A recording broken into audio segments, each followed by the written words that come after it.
Well,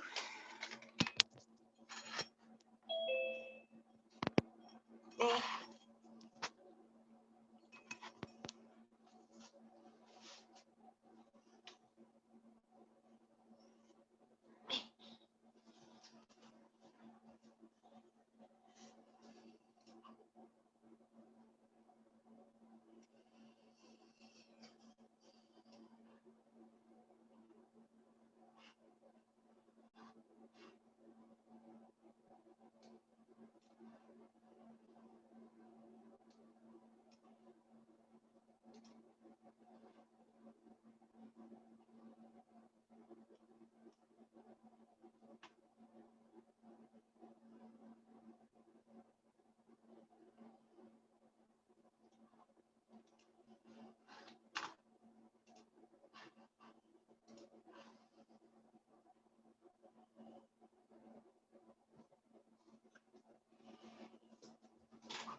Good morning.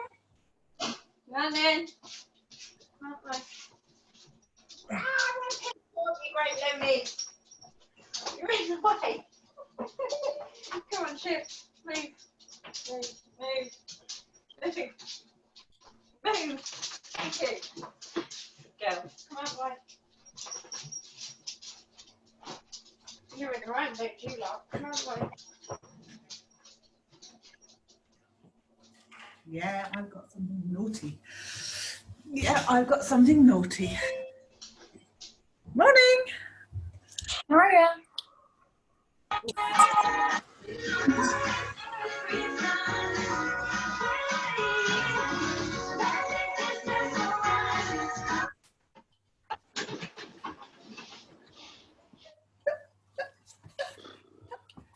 Who's that? Who's that? Everybody. Morning. Who's that? Oh. Horrible dog. Horrible dog. Isn't that your donkey?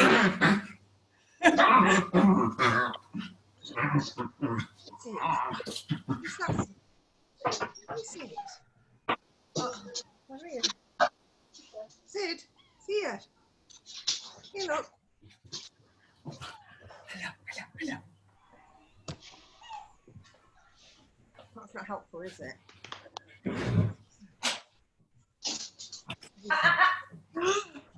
But what he was? Look under here now. Julie, look. Look, that's Maria. What?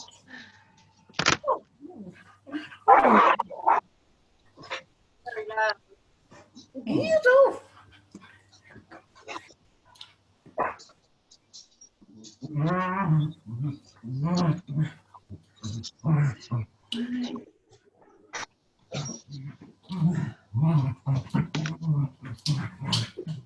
Morning. Morning. Morning. No, not you. Yes. Oh, God. Ben. Come here.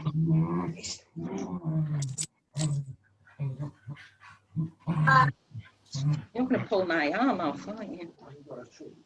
1 minute. Literally up on the top. Oh, I've got enough room here for tall pots. I needed to be on the sofa. Ow. Ow, ow. Oh. Ah.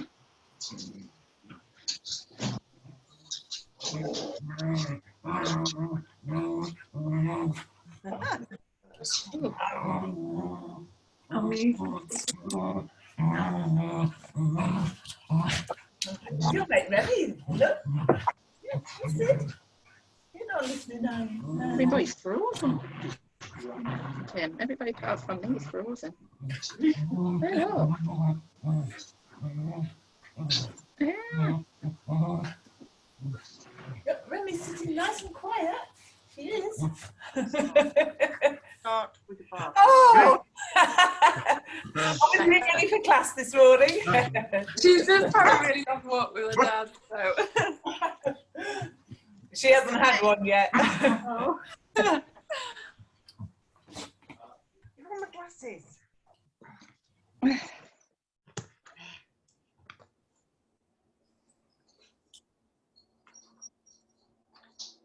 You noisy lot. What you like? Right. What are you doing? Go on your bed. Go on your bed. Go on. Come on, lay down. Lay down. Malin. I know I've shut you all up. Isn't that cruel of me, isn't it? I have control. But does anybody want a dodo? I've got spare. Get on your bed. Get on your bed now. No. Good boy, well done. Who's that? Sammy. Sammy's coming. No. Lay down. Good. Oh. Anybody want a dodo? Yeah, this dodo, that dodo. Arr. Not allowed to say your name, Mama. Go on your bed. And lay down. Good man. Stay there. And I'll try not to say anything. Ginger dog.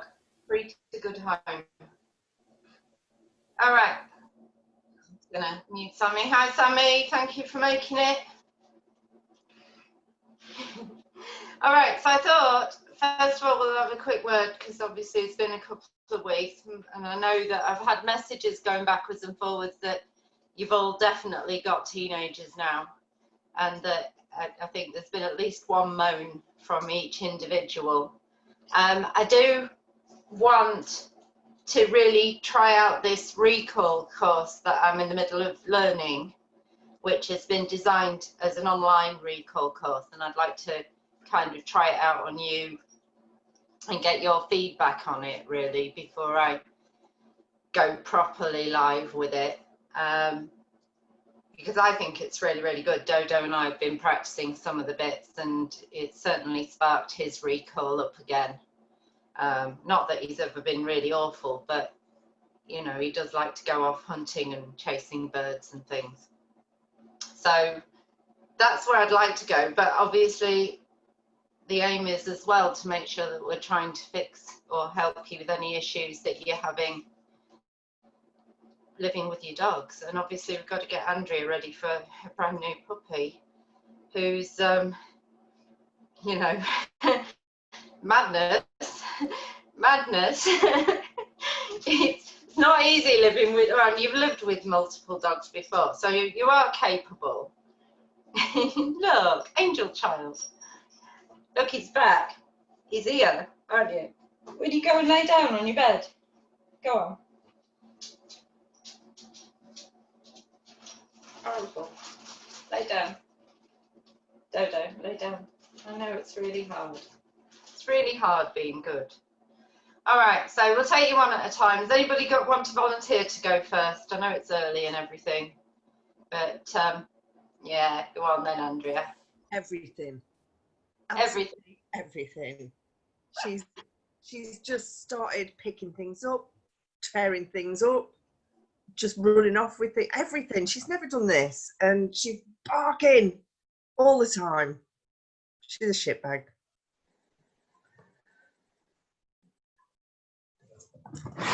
Total shitbag.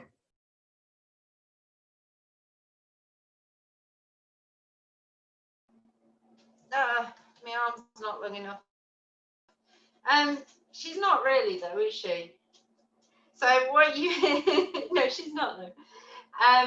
What you've got is if you think about what she could have been, I think is the way to look at this. We'll reframe it for you. You had a really nervous puppy. Yeah, a puppy who was worried about even testing anything new. She didn't want to approach anything. She didn't want to be involved. She was worried when other dogs were moving around her. And you've given her a support system. You've given her a person who she knows will listen when she speaks, you know, and you've given her a voice. Now you just have to start being specific about what's going to work. And you have to be very, very clear without getting horrible. But, you know, you've seen me with the man, the ginger person, you know, you have to put your foot down, but you have to put it down in a very parenting kind of a way. That's the question. I mean, I don't know how to deal with the barking. When we're eating, she barks. We're giving her the ostrich bone, which helps, but she's trolled through it, so it's boring now. The bits have gone off it, so it's boring. She's really, 20 minutes the other night she was barking in our faces, and we're trying to wait her out, not happening. So we shut her outside into the hallway, and I don't know if that's the right thing to do, because she comes back in and she does it again. So that's obviously not working. So we don't know what to do. Is giving her something to distract her an answer, or do we deal with it a different way?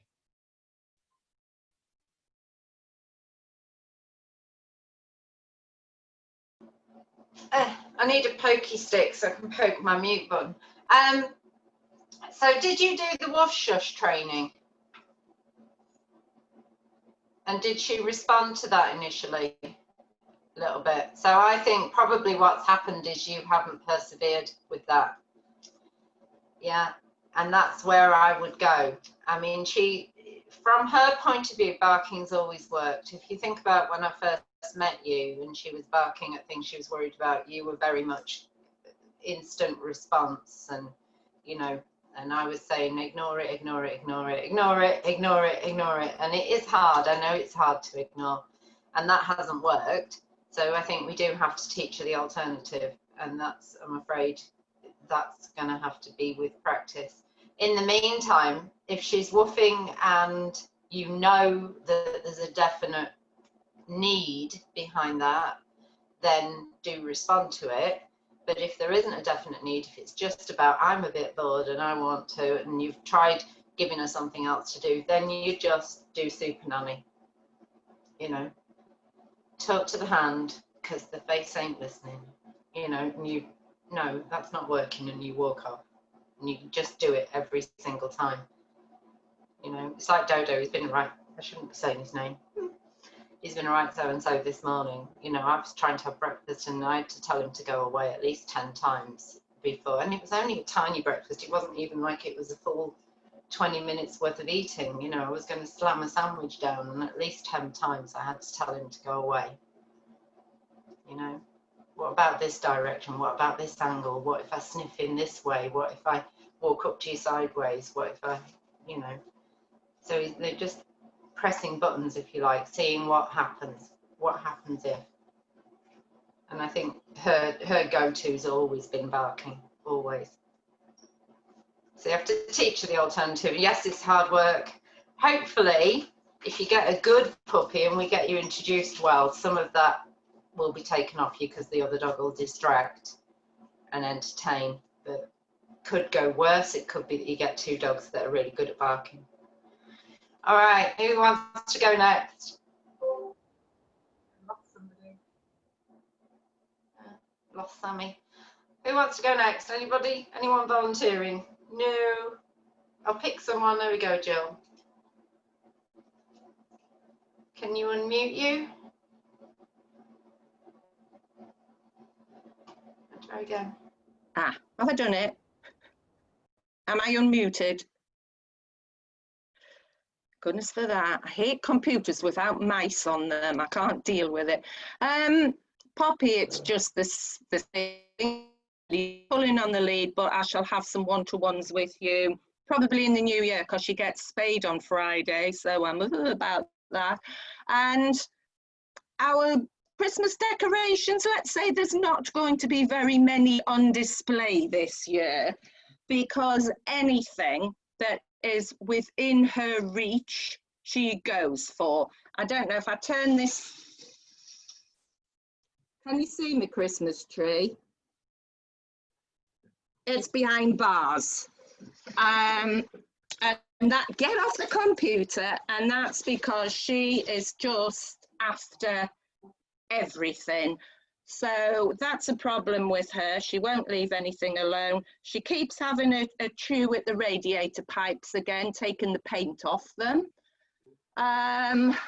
But she's just generally naughty a lot of the time. But I've got to say, for Poppy, that's probably been the story all along. She just likes getting into mischief. She's inquisitive, and she has to be watched. And if you're out of the room, you have to listen very carefully so that you can pick up if she's doing anything she shouldn't be doing.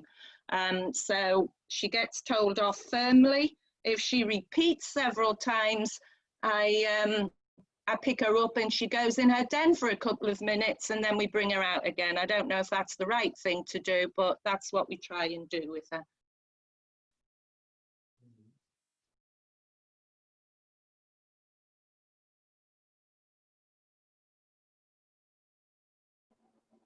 Right, so Spaniel.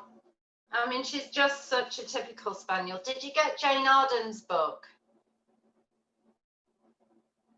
Yeah, I've put you on mute, darling. Sorry. So just think thumbs up or not. If you got the book, did you manage to read it? But the exercises in there about engaging the spaniel brain, you know, because they don't really have an off switch. They are a working breed. They constantly go, and they seem like they're undirected, but they are. It's not that they're undirected, it's just that their brain processes are so quick that it's hard for us to keep up. So Jane's got some really good, clever ideas about how to engage that brain more for things that you like rather than them. But you know, she's never going to not be a spaniel, and you know, and you think what she was designed to do, and we're asking her to live in a normal home, and you know, she's not flushing pheasants, she's got to flush baubles off trees. You know, she has to, she's got no choice. So, but yeah, I would stick with Jane's stuff, and hopefully some of the games that we're going to play today might actually help you as well with the focus and the concentration. So hopefully. All right. Who's anyone else? You're going to tell me your dogs are all perfect, aren't you? Should we put Sammy on the spot? Sammy's having a real rough time, aren't you, darling? Thumbs up if you're going to let me get you to say something. You're going to say hello at least. Yeah, no. Yeah, you. Go on then. If you can unmute yourself. Yeah, if you remember, on one of the first meetings, Judy put me on the spot again, and she was saying about adolescence. Now, Andrea, really feel for you, because he was a really nervous puppy. He was, and Dawn described him perfectly. He was the dog that was like a child sat in the classroom reading the book while the other kids were out playing, and his behaviour such a massive change. It was great. Well, so adolescence, it's like you've got a totally different dog. But as you see, he's 18 months now, and he's getting there completely. And it's so worth the pleasure that you get when you see those little changes in him. It's just lovely. It's lovely. So keep going.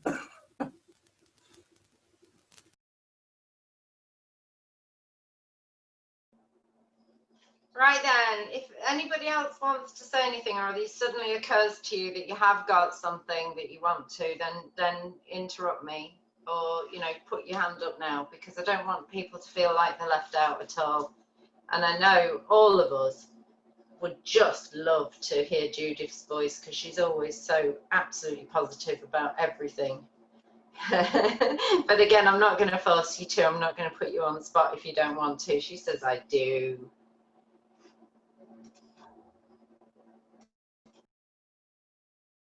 There we go. No, she's like everybody, she's pushing the boundaries. I mean, while we were just interacting, she has been talking to me, in inverted commas, say, I want to play. And it's just, and she's doing it more and more. So it's very similar. She has amazingly left the Christmas tree alone completely. Too busy chasing the cat. Pulling on the lead is another one. We are making bits of progress, but yeah, she's not bad. Oh yeah, not bad. Yeah, sorry, positive again.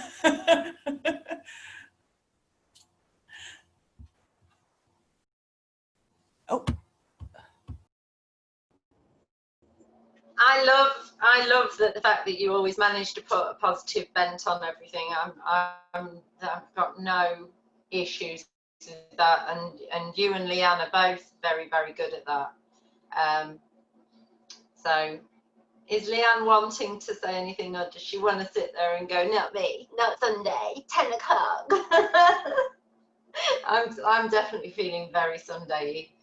I'll make a go. So talking, first of all, we had a bit of a chat about long lines, and one of the reasons that we hate using them is they get so disgusting. And I was looking at a trainer who was using a technique of maintaining the long line off the floor.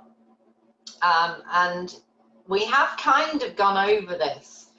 And my opinion of it originally, until I'd sort of watched her stuff, was that it was just too technically difficult to be constantly thinking about how you were going to hold the lead without it risking getting wrapped around your fingers. And I think we ought to revisit the idea of possibly trying to use it as an off the ground technique. So we'll have a look at that. And I had to go with Dodo. I went round the local park. I did say his name again. Yes, he's wagging his tail, and is he going to maintain position? I think he might. Okay, so I had to go with the ginger person.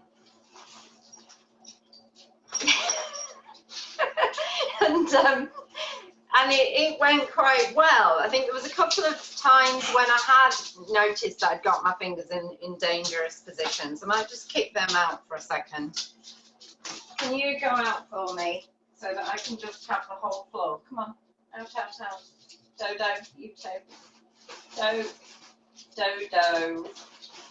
Go on out. Go on. Good boy, well done. You don't want to go nowhere. Just for now, I'm going to use one of my drawers as my dog, because then I can focus entirely on the lead, and hopefully you'll be able to see enough online. So my original method was to have the additional line trailing, yeah, so all out there. And then we did say that the connection between you and the dog must always be loose, yeah, but it must also be within your control. So in other words, you've got this loose connection. Even if your dog is a distance, that connection is still maintained, this loose control between us. So if the dog comes back towards us, we were feeding it back behind us. Now that's where the technical difficulty comes in, because if I say to you that when the dog comes back to you, you need to be gathering the extra line, yeah? Now we've got this complication, haven't we? Because now that dog's wanting to move away at the same time as I'm trying to gather this bit, yeah? And now that dog's wanting to come back towards me, and I've got to gather this bit back again. So we've got this hand chain issue. So if I start, now what I want you to do is actually practice this and get good at it without a dog on the end. I want you to fasten it to an object so that you can gather it. And it's got to go into the hand, because if it goes around the hand, big risk of breaking fingers.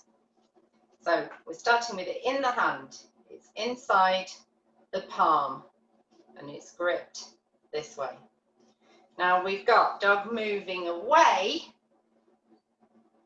Yeah, so we're back to our normal grip, but instead of it all being behind us. Yeah, as they come back towards you this time, we're going to pull that bit back with this hand, so as if we were throwing it behind us, but then we're going to bring these two hands together, and now we can move down the lead to gather the rest of the dog. And I want you to do it that slowly. So this is why it's easier to learn without a dog. And then as the dog's moving away, this should fall from your hand loosely anyway. So it's going to feed out nice and easy. So it's this bit, dog moving towards you. We're going to gather this back, take the loop, put it in your hand, gather back, loop into your hand. Yeah? Did everybody get a long line out so you can have a go, so we can have a look and make sure that you're getting it right? Don't worry if you haven't. If anybody has, do. If you haven't, don't worry. Okay? So the aim, practicing with an object, obviously we don't want the lead to go tight between us and the dog, because the aim of the long line is that dogs should feel loose. They should feel like they haven't got a lead on at all. But we need to make sure we haven't got this lead going to the ground. We've got this loose, nice bit of lead between us. In your left hand is the spare, or depending if your less dominant hand, let's say. So if you're right-handed, it's going to be in your left hand, and if you're left-handed, it'll be in your right hand. But your less dominant hand is the one that's got the spare. I can put it where you can see it. Yeah. So the dog comes back towards me. I'm gathering this bit, and that loop comes into my hand. Now the brake stays the same.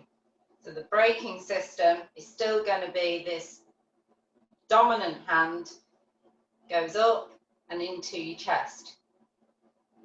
So that's your braking system. And your loops are going to be gathered and pulled down. Does that make sense to everybody? So I don't think it's that much harder. It's just I've always been used to the loose technique. I've always been used to the trailing technique. I think once you've got the speed and the accuracy to gather it in without risking getting into that habit of twisting it around your hand. So this bit, you can run it out nice and smoothly, and then you can gather in and put it into your hand. Okay? So we've got the brake, so you need to slow the dog down, comes up, goes down. Then you need the lock. So if you've stopped and you need your dog to be under control, on here, there's your gather, you just take it over a finger and around. So if you've been a horse rider, I'll show you, let's try and show you what I've done. I've just got one finger around. If you've been a horse rider, it's very much like the rein grip. You just need to have it locked through and under fingers so that it's not going to go anywhere. It can't run out anymore. And when you're able to take your dog loose again, all you've got to do is take that finger out, and now it can run smoothly through your hands. Does that make sense? Okay. So that should increase your use of the long line. And the reason we want to increase the use of the long line is now we're at that age range where they are going to want to range further. They're teenagers. It's important that they start to find their feet. They've got the most energy now that they're ever going to have in their lives. Their bodies are the fittest that they're ever going to be in their lives. And, you know, they've got to get rid of that somewhere. And if we're keeping them on a tight, short lead, we're just not doing them justice. But they've also got these teenage brains with all these crazy ideas of things that they want to go out and do, and, you know, same as any teenager. And they start to find it difficult to listen to us because, do you know what? We're the old fogies. We're the ones that take all the fun out of life. So the long line really does have to come back into use, because every single time they go off on their own and they find out how much fun it is, and they're practicing going out and doing all those things all for themselves, then that becomes the thing, that becomes the habit. That's what they expect. So they, you know, we're helping them to practice the wrong thing by allowing them that freedom. And on top of which, we will tend to wait until there's an emergency situation where our teenager's about to get into trouble, and then we'll try and call them away from it. And it's exactly the wrong time to be calling them. It's exactly the wrong time to be trying to get them back to you, because you are just making yourself into you become the distraction. You're the distraction from the thing that they'd rather be doing. If you imagine yourself, you're in the middle of your best favorite movie, or a movie you've been waiting to watch for such a long, long time, and then somebody keeps coming in and saying, where's the so-and-so, or what's happening about such and such, and you're like, and you pause your movie and you tell them, and then you get back into your movie and you're just about getting into the flow and they come back in again, you know. And that's what we do to dogs. They're in the middle of checking their really important P-mails and, you know, whatever is their bag, bird spotting, or watching other dogs or greeting other dogs, and we keep interrupting. So we become the annoyance. So those two things, by allowing them to practice having that freedom, and also teaching them that we're really, really annoying and we keep interrupting all the fun. And then also we're calling with our recall cue when they're more likely not to be able to do it. So we're actually, whatever recall cue we're using, we're making it start to mean nothing. It means it doesn't have any value at all to them. So these are what we do naturally as human beings. So what we're going to do is we're going to rethink it. So what we need to do here is we need to think about, first of all, preventing them from getting it wrong. So in other words, making sure that they're safe. Then not calling so often that we become the nag. Yeah, don't call if, to begin with, don't call if your dog is not already likely to respond. Now that sounds like it's a bit backwards, because you're like, well, how can I teach a recall if my dog isn't going to be responding to me? Well, you'll see in a minute. Yeah, it'll all come together. So don't call them. If it's not likely to work, don't call them. That's why you've got your long line. You can put the brake on, you can wait until the situation's over, and then you can bring them back, or you can go to them. The next thing is, if you've got a recall cue and it's breaking down, it's not working for one reason or another, ditch that cue. That cue is already broken. It's poisoned. It's not going to work. So think of another word. And oddly enough, when Kay said this to me, I was like, well, what on earth am I going to use? And it was really weird that I'd never used the recall cue here, which is weird, because I thought, well, okay, right. So I started with the recall cue here, and Dodo really likes it. We need to make that recall cue really high value to the dog. So we need to make that mean that something, not just food, but something even more valuable than food is going to be available. And that is going to be something that will come apparent with the games. You know, I think that's something that you'll really enjoy. So, and because what we also get as a result of this is a big fix for ourselves, a big reward for ourselves, that our dogs start to really get excited and want to pay attention to us. And I think that's one thing that I've definitely experienced with this course with Kay. Okay, so first one first. If you have got a cue that is not already at least 90% effective minimum, then I want you to think of something brand new. And it doesn't actually matter what it is. You know, I had a guy doing a one-to-one the other day, and he was going bananas, literally, you know, bananas and food to his dog. So he chose that. It was really, really cute and funny. But yeah, great big bulldog mastiff thing, and the owner was not small himself, and he was happily calling bananas out in a public zone.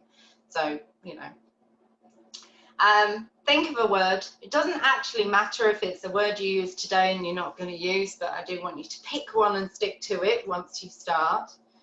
And we're going to do, the first game is going to be similar to something you've seen before. The first game is just going to be the classical conditioning. That word happens and then food is immediately followed, and the food goes directly at your feet. Okay? So unpredictable, doesn't need to be looking at you at this stage, doesn't need to be paying attention to you.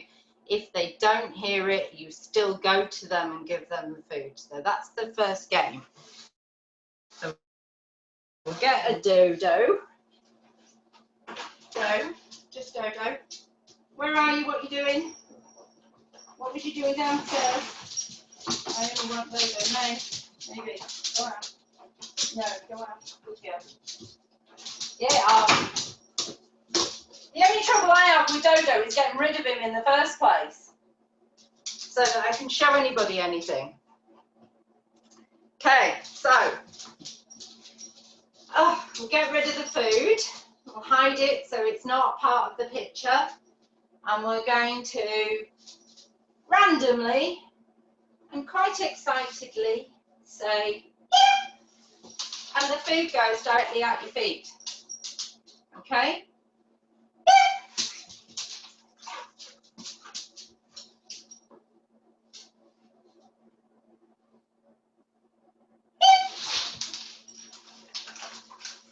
And what you should start to see quite quickly is that the dog is busy waiting for you to do it again.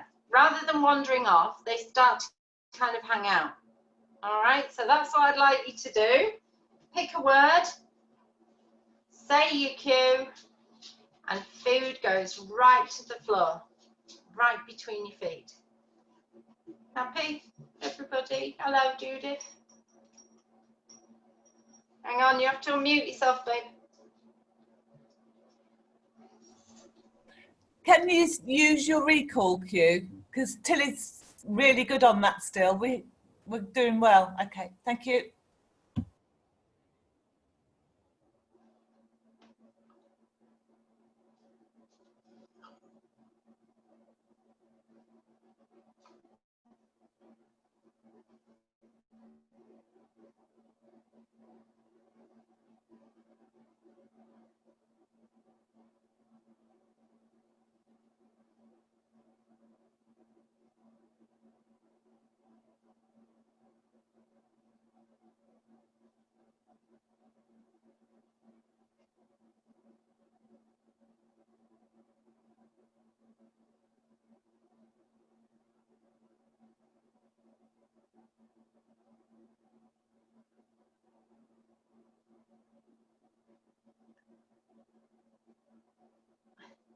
Okay, now you can't get rid of them. This we love. We'll go on to the next one. All right, so your dog's already paying attention to you now, so that's lovely. And what we're going to do is we're going to extend that attention. So what we're going to do is we're going to go food out the way. We're going to go ready, steady, whee! And we're going to toss the food away from us a little bit so that it's a little chase game. Ready, steady, whee! And it's going to go in different directions. They don't know which way it's going. Yeah, so be unpredictable. So we don't have the food on view. It's either still up on your chest or in your tree pouch. And when you say the go, you're going to reach in and get it and zip it out of the way. But it's the ready, steady bit that's going to build that anticipation of something fun about to happen. So we're staying still to begin with. We're not moving. It's ready, steady with stillness. And then it's the excited bit when the chase happens with the go. Yeah?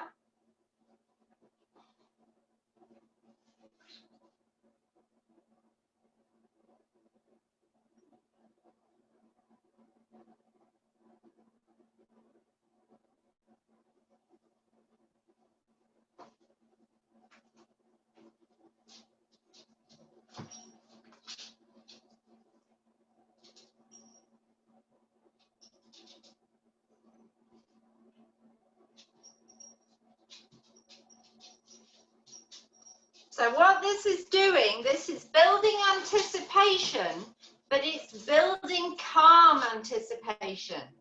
While you're saying you're ready, steady, what you should be seeing is your dog is getting stiller and more focused, and their eyes are getting bigger because they're waiting for you to say that magic word that means that they're free to move.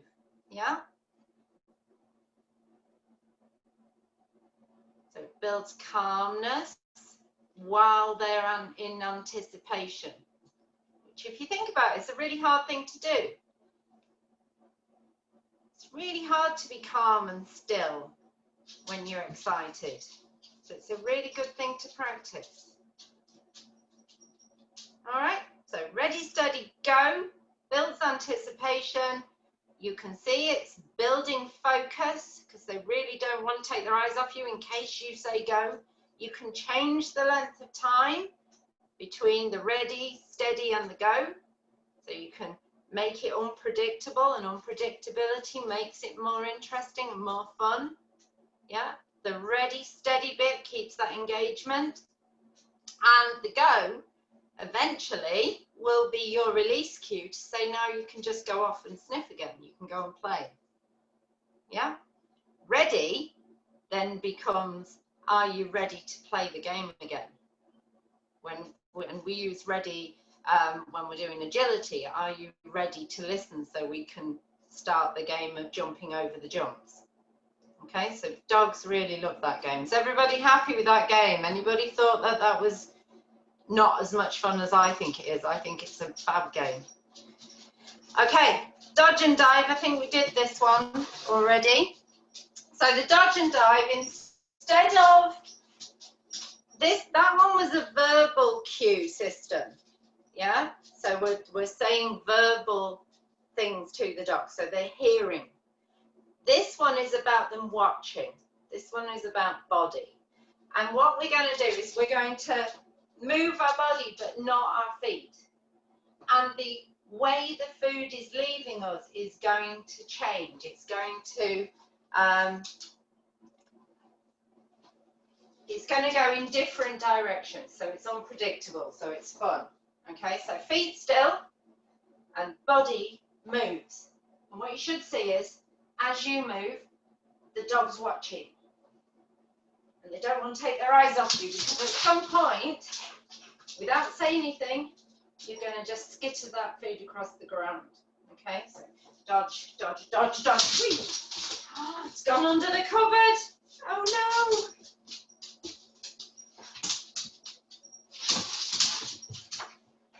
All right. So again, you're getting that focus, that concentration, that don't take your eyes off the owner, that connection, and that anticipation that it's going to be fun. Go on to there and find that.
No, Judith's got a cupboard like mine that eats treats.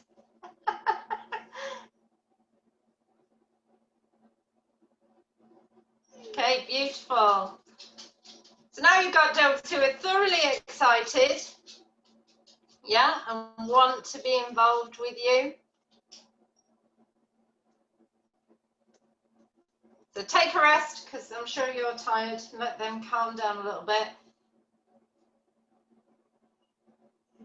So this time, rather than leave them wondering, what I like to do, and one of the things that might help Sid, is when you tell her that that game is over, rather than, because one of the things we do with dogs is we will suddenly, and I do the same, I'm really bad at it, we'll suddenly stop doing what we're doing, where we're interacting with them, and then we don't tell them that we've finished or that we've, you know, that we're done. So give them something else to do, like on your mat or settle, whatever it is, to help them to realize that that exercise is finished. We're going to be doing something else instead. Okay, so the last one I find really good fun. Well, there's two more actually, so it's not the last one at all. I find this one really fun. And you can change this in lots of different ways to make it even more unpredictable and fun for the dog. So it's called the counting game. And the counting game goes like this. We've already got the dog's attention because we've already been playing those other games, so that they're already switched on, they already want to watch us, and we're going to count to 3. But we only say a number when the dog's already looking at us. So when they're looking at your face, say 1, and put a piece of food down. When they look up again, 2, and put a piece of food on the floor. And when they look up again, 3! And the 3 is super exciting, and it involves the chase. Okay? Then you wait. You wait. They come back.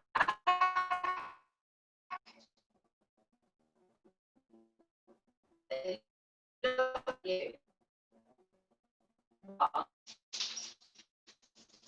Okay.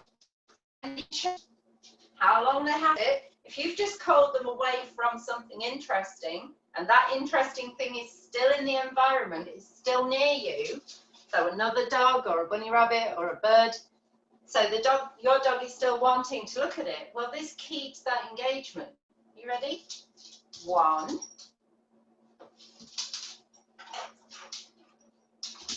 2,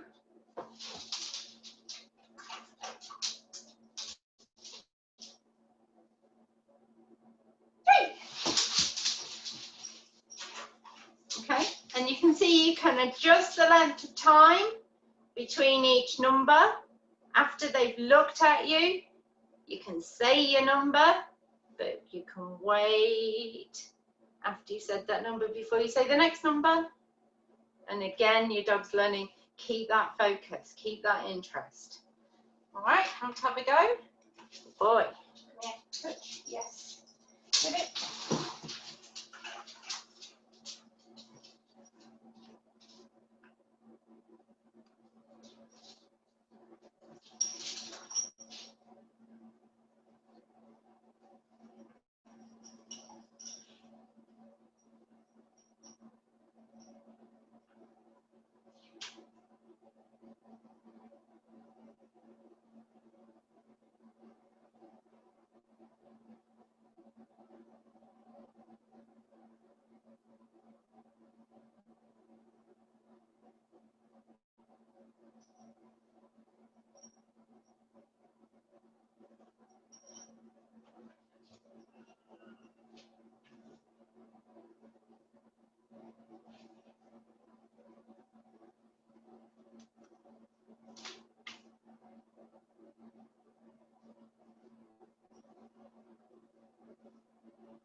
Don't you just hate playing fun games with your dog where they get really excited and they really love it?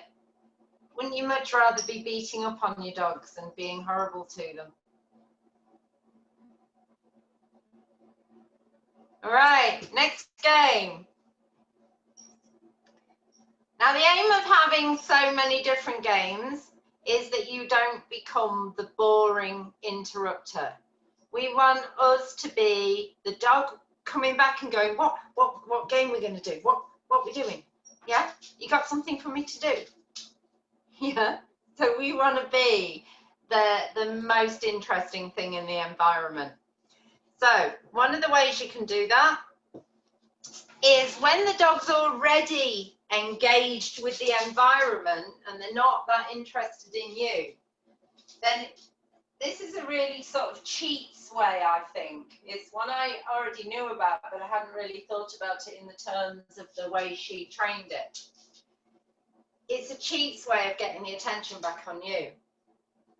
So what you do is we're going to have several pieces of food ready in our hand, and the dog's, imagine he's already off sniffing stuff. I wait until he does a little check-in. So I think he's already possibly keeping half an eye on me, but he's a little bit at a distance. And I suddenly get very interested in a tuft of grass or something that's just, you know, in the environment that I'm in. And I go, oh, what's this? And I leave a little scattering of food there. Yeah? So I get excited and interested in that piece of environment, and I know the dog's already sort of half watching me, but mostly engaged in the environment. They're on a long line, so it's safe. Yeah? And I'm suddenly, oh, what's this? And leave a little tag. Oh, what's this? Oh, what's this? Oh, what's this? Oh, what's this? And what's happening now is he's so much in a rush to get after whatever it is I'm going after. He's actually left a couple of pieces. Yeah? He's so excited to see what it is I'm so excited about that he's not stopping to pick all those bits up. He wants to get back to being with me and interacting with me. So have a go at that. That's quite good fun.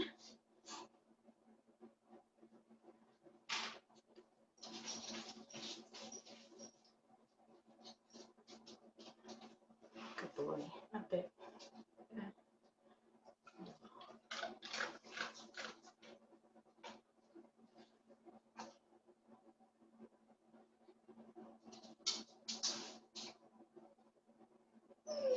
Ooh.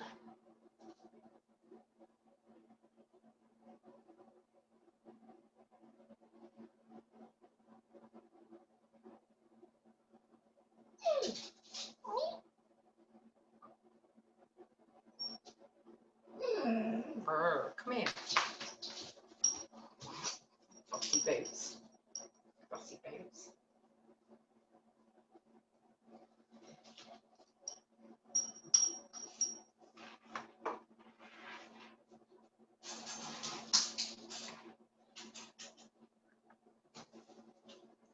That one. Not those.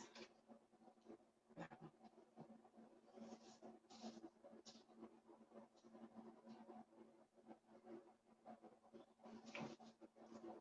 All right, brilliant. Have a rest. Now you can imagine when you're out in the wild, that could be quite good exercise as well. Lots of bending and running. Okay, so we're going to put a couple of those games together to make another one. So we've got dodge and dive. So in other words, when you're standing still and your feet aren't moving, the dog doesn't know which way it's going to go. But this time I want you to add a tiny run. So dodge and dive, move. So run a little bit or pretend that you're running. So you're moving your feet and then toss. Julie Maria wanted to can't see it, that's a lot. Sorry, internet connection bad, can't see anyone, we'll keep trying. That was earlier. Maria wanted me. Do you want me, Maria? Not now. Do you still want me? Yeah.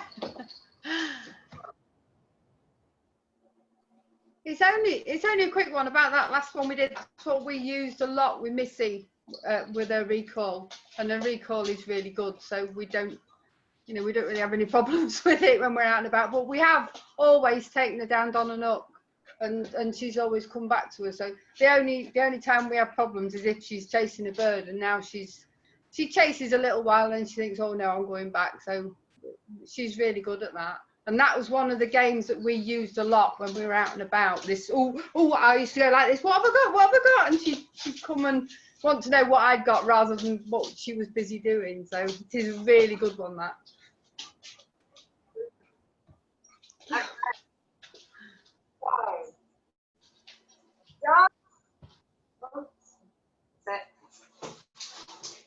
Well, I'll put you on gallery speaker. So we've got dodge and dive. So he doesn't know which way I'm going to go. And then move and toss. Okay? So the dog has to chase you a tiny bit. Dodge and dive. Move and toss. So it doesn't necessarily go in the direction that you're running even. They've got to watch very carefully to see they chase after you, and they've got to watch which way the food goes, because maybe you're going to toss it behind you even. Yeah? So make it unpredictable and fun.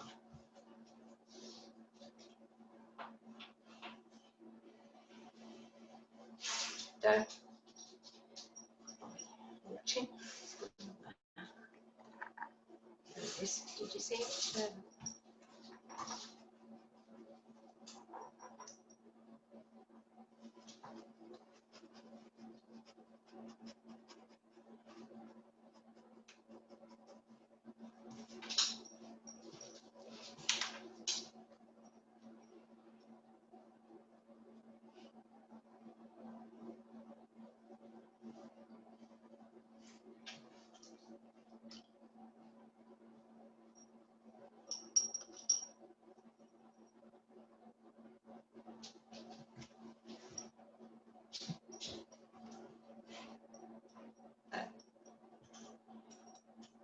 You see.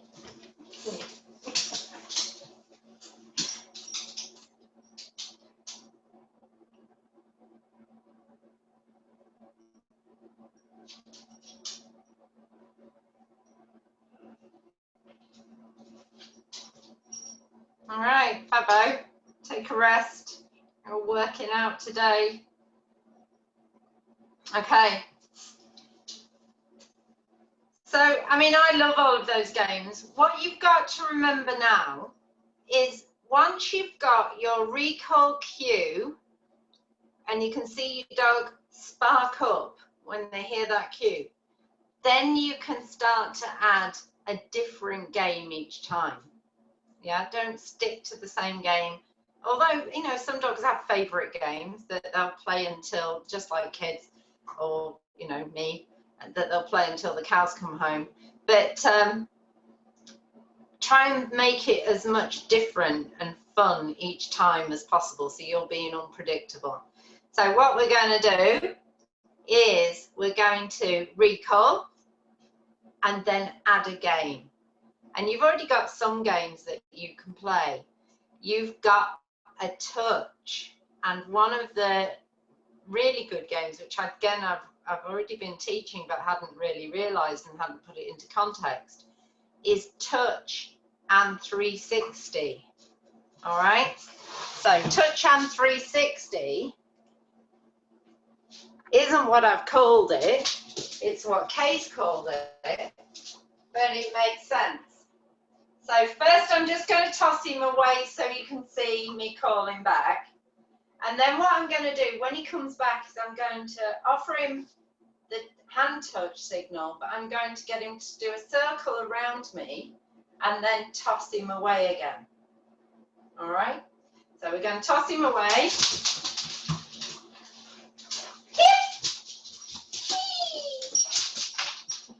Frankie. Gone right underneath the cupboard.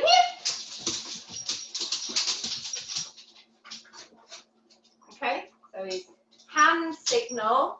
Now, if your dog's not understanding or not keen on the hand signals, no reason why you can't lure around and use that piece of food or that ball that you've done the lure on to send that away with them.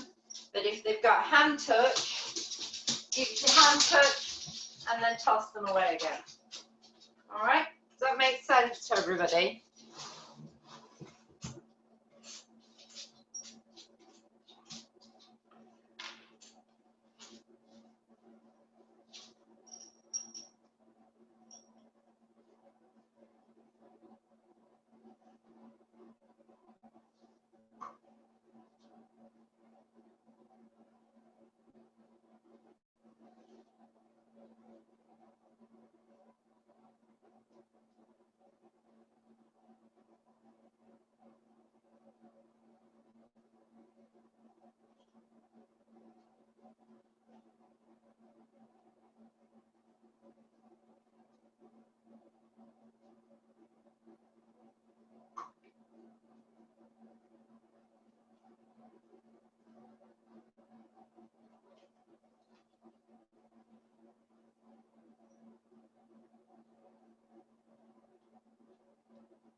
Bevo.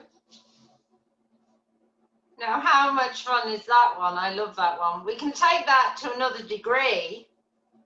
We can take that to another degree. So, and I think you lot are up for this because you're already amazing trainers. Imagine now, not only is your dog in trouble, you want to call them back to you, but you want them to then move away smoothly with you. And this is a game you can play to help them to learn that. Okay? So, what we're going to do is, it's the same as the previous game in that we're going to call them back and they're going to target the hand, but this time we're going to specifically be already moving away as they come back, and the hand target is going to bring them next to our side so that when we turn, we're moving away with them. Okay, so if I toss him away, yeah, so we can see he's by my side, he's under control, he's paying attention to me, which means we can get him out of that situation, we can move him away from that situation. So the other one's really good for building that keenness to get back to you, because you're not making them stay with you, you're not being the bore, you're sending them away again to go play again. This one is going to be for same game, but on this occasion now we're going to move away from that situation together. Does that make sense to everybody? So on one, I'm taking him this way, and then I'm tossing him back out. And on the other, I'm taking him with my left, and I'm going to move him out the way. I'm going to keep him with me. Can't run in a straight line in here, obviously, but you would be straight lining it away from that problem situation. Does that make sense? Do you see the difference? It's important that you understand the difference. Good boy, here. Yep.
Okay, Fabo. So, one of the big benefits of that one, I find, because I had used it before, I just hadn't put 2 and 2 together with it being a really clever recall game.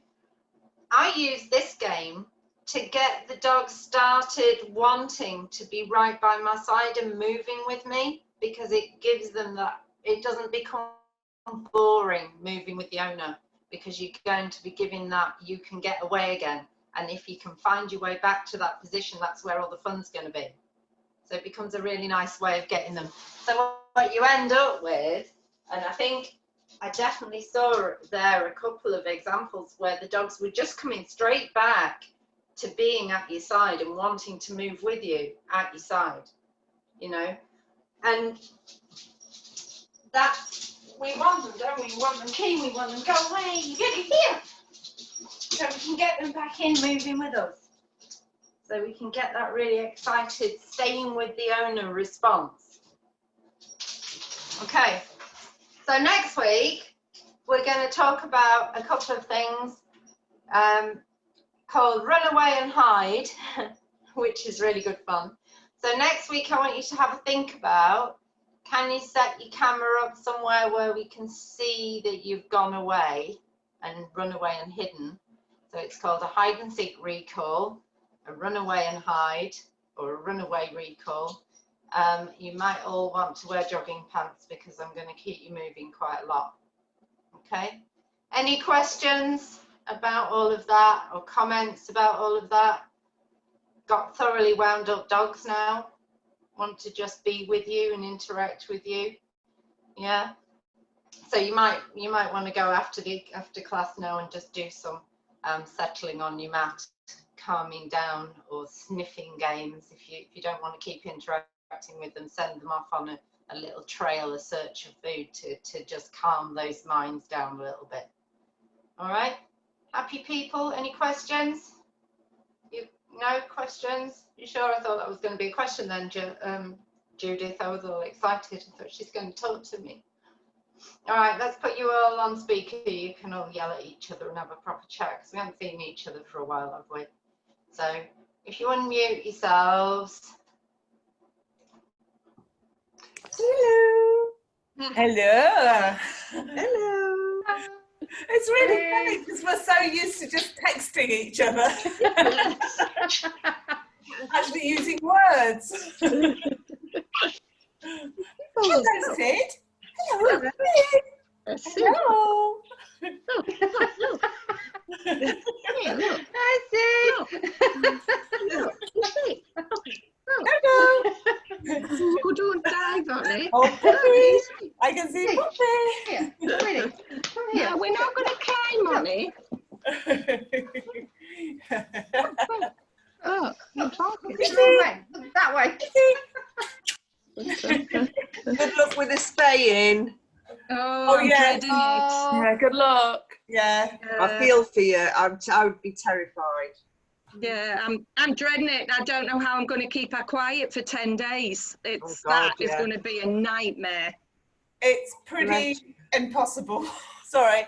Have you got a recovery vest? They've got them at the vets. That- So I did Sure. get a spare one from Yeah. Amazon, which actually allowed her to poo and wee without taking it off. all right. Yeah. And it was brilliant. So she was quite happy, kept it on at night. It didn't bother her. It was really, really good. Yeah. Yeah. Oh, Your I'll favourite check. company? I'll check what they're like at the vets and see. But yeah, they do. I checked after you mentioned it. I checked to make sure they had some, and they Yeah. do have them. Yeah, yeah. But yeah, Made a big difference. She didn't bother with her tummy at all. yeah. Yes. No, I'll be a wreck on Friday morning, I think. Yep. Oh, bless you. Yeah. It seems worse somehow when you've had them as a pup as well. I mean, we've had female rescue dog before that we had spayed. No, that's enough. And that didn't seem Go. quite as bad as Go. having her done. Yeah, I know exactly what you mean. We're the same. Yeah. Who's going? Me, I'm Yeah. sorry. I've got a Melbourne puppy. Has Remy started mouthing again? Yeah, it's on my, especially my elbows. Look, there we go. As soon as she can get, stop it. Yeah, butter wouldn't melt is doing that as well.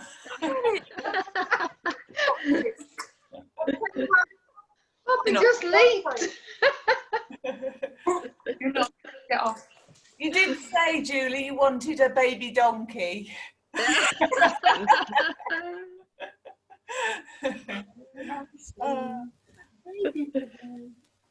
Right.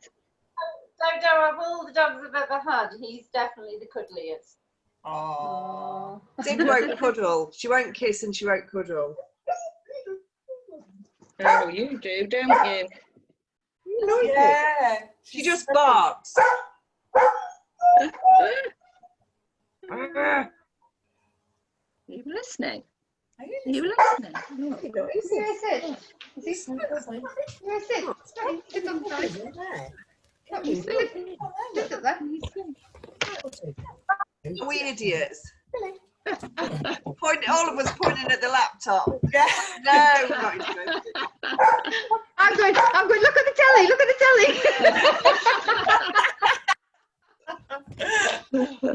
Right, I must go.